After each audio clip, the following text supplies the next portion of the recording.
पीछे बैठ गया तुम बाहर का भी रिकॉर्डिंग कर ले तो थोड़ा मैं मुझे बोलने का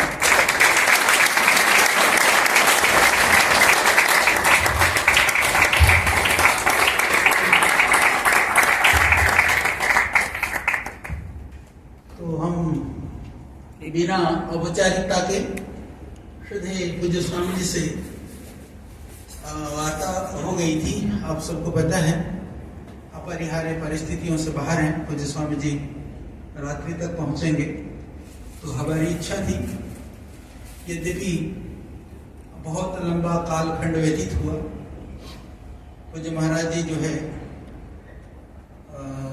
हमने बहुत आग्रह भी किया कि एक बार आपको इधर आना चाहिए, तो आपकी बड़ी कृपा रही, आप यहाँ पर आपने हम सबको दर्शन दिया। और हमारी इच्छा थी, हमने कहा कि हमारी पतंजलि के भविष्य नहीं, पूरे देश के भविष्य, संन्यास परंपरा के हमारे सभी आप आदर्श, सनातन परंपरा के गौरव हमारे सभी सन्यासी, जो हमारे पूज्य सन्यासी हैं, पूज्य साधु बहनें हैं,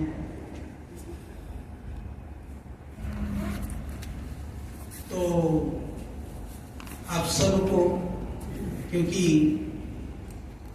पूज्य महाराज श्री जो गुरु जी जो है वो भी बचपन के बाल सन्यासी हैं, बहुत छोटे थे जब घर से निकले थे। और बड़ी बात यह है कि आप सबसे पहले जो वैष्णव परंपरा होती है, जिसको वैष्णव परंपरा में रामानंदीय जो परंपरा होती है, उस परंपरा में आप दीक्षित हुए। उसके बाद में जबकि जो वैरागी, जो रामानंद संप्रदाय के जो साधु होते हैं, आपने देखा होगा बड़ी बड़ी जटाएं रखते हैं, अधिकांशतः श्वेत वस्त्रों में होते हैं, कुछ कुछ सन्यास के वस्त्रों में भी होते हैं। और उसके बाद में वो साधना बहुत करते हैं, तप बहुत करते हैं, परंतु विद्या का अभ्यास प्रायः शास्त्र अभ्यास, विद्या अभ्यास उतना प्रचलन नहीं होता है। जैसे तुलसीकृत जो रामायण है, रामचरितमानस आदि ग्रंथों का पारायण निरंतर पाठ आदि तो करते हैं, पर अन्य शास्त्र आदि के परंपरा में उस तरह से थोड़ी कम है।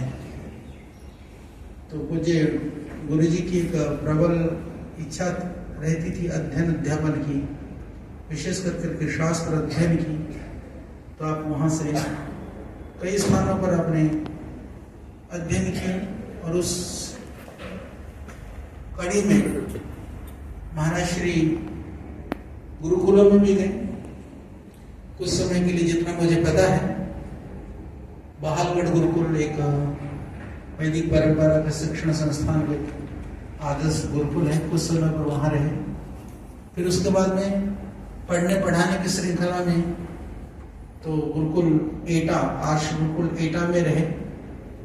वहाँ पर अपने पढ़ाया भी।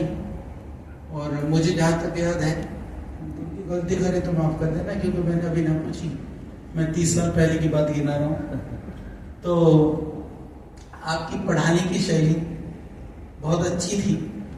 उस समय पर भी प्रथमावृत्ति भी पढ़ाते थे, तो आप उसको श्लोकबद्ध करके पद्यों के साथ में और बहुत सरलता के साथ में आप पढ़ाते थे, तो बच्चों के बहुत रुचिकर होता था। उसके बाद में फिर आप वाराणसी को गए।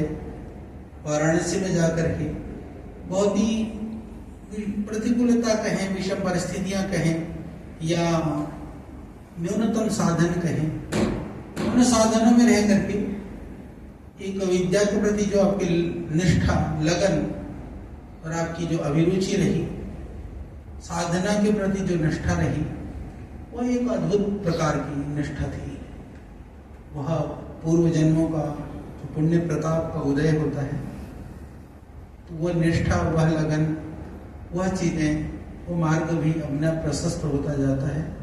तो अपने बहुत ही दृढ़ता के साथ में, सजगता के साथ में और तप और पुरुषार्थ के साथ में, संत मर्यादाओं के साथ में उस विद्या परंपरा को पूर्ण किया।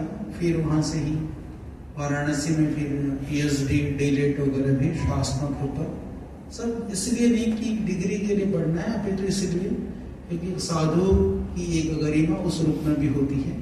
वर्षों पुरुषार्थ करके ऐसा नहीं किया। और वाराणसी में भी रहते थे, तो अनेक विषयों को पढ़ने के लिए अलग अलग विद्वानों के पास जा करके, दूर दूर तक एक साइकिल में जा करके और उन विद्वानों से उन विद्या को पाने का प्रयास किया। और विद्या की दक्षता के साथ साथ में साधना के लिए बहुत सारे स्थानों पर गए, अनेक गुरुजनों के सानिध्य से बहुत कुछ आपने पाया। तो उसी कालखंड में जब आप वाराणसी में थे, संभवतः आप लोग उस समय पर, क्योंकि मेरे गुरु जी के साथ मैं यूं तो देखें तो दो टुकड़ों में रहा। एक बार रहा थोड़े समय, फिर उसके बाद दूसरी बार रहा मैं, और बीच में एक बार और थोड़े से समय पर रहा, यानी तीन लगभग उसमें रहा। यद्यपि प्रवास कालखंड बहुत लंबा तो नहीं कह सकता, पर वह बहुत महत्वपूर्ण कालखंड था। और वो मेरे लिए ट्रांजिट पीरियड जैसे कहते हैं ना, जब कुछ जीवन के अंदर परिवर्तन होने को होता है, उस समय का वो कालखंड था। और वो बाल मन में, बाल चित्त में, क्योंकि मेरी आयु लगभग उस समय पर, जब मैं पहले गया था तो लगभग मेरी आयु थी उस समय पर, मुझे स्मरण है, संभवतः मैं गया था गुरु जी के पास